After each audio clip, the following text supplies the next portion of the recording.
সারা দেশে শীতের দাপট বাড়ছে, মাসের শেষের দিকে শৈত্যপ্রবাহের আশঙ্কা। সারা দেশে হঠাৎ করেই তাপমাত্রা কমতে শুরু করেছে। দেশের বিভিন্ন অঞ্চলে অনুভূত হচ্ছে কনকনে শীত। আজ দেশের সর্বনিম্ন তাপমাত্রা রেকর্ড করা হয়েছে 10.5 ডিগ্রি সেলসিয়াস। ভোর থেকে অনেক জায়গায় ঘন কুয়াশার চাদরে ঢাকা পড়েছে চারপাশ। সূর্যের দেখা মিলছে না সকাল পেরিয়ে গেলেও। শীতের তীব্রতায় সবচেয়ে বেশি ভোগান্তিতে পড়েছেন নিম্ন আয়ের মানুষ ও খেটে খাওয়া শ্রমজীবীরা। ভোরে কাজে বের হওয়া মানুষদের জন্য এই ঠান্ডা বড় চ্যালেঞ্জ হয়ে দাঁড়িয়েছে। শিশু ও বয়স্কদের মধ্যে শীতজনিত সমস্যা বাড়ছে দ্রুত।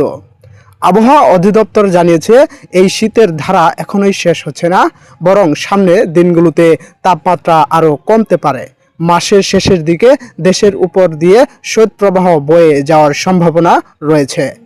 আবহাওয়াবিদরা বলেছেন, নভেম্বর মাসের মাঝামাঝি সময় থেকেই দেশ জুড়ে তাপমাত্রা ধীরে ধীরে নামতে শুরু করে। দিন যত যাচ্ছে শীতের তীব্রতা তত বাড়ছে।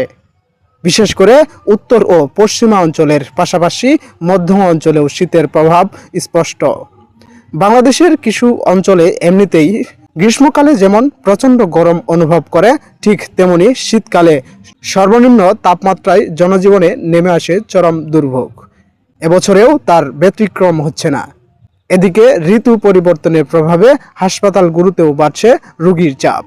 মৌসুমি জ্বর, সর্দি কাশি, নিউমোনিয়া, শ্বাসকষ্ট সহ শীতজনিত নানা রোগে শিশু ও বয়স্কদের ভিড় বাড়ছে হাসপাতালগুলোতেও।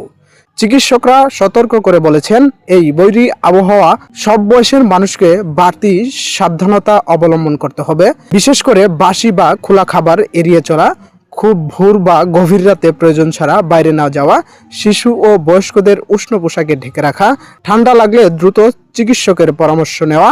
আবহাওয়া অধিদপ্তরের পূর্বাভাস অনুযায়ী আগামী কয়েকদিন কুয়াশা ও শীতের প্রকোপ অব্যাহত থাকতে পারে।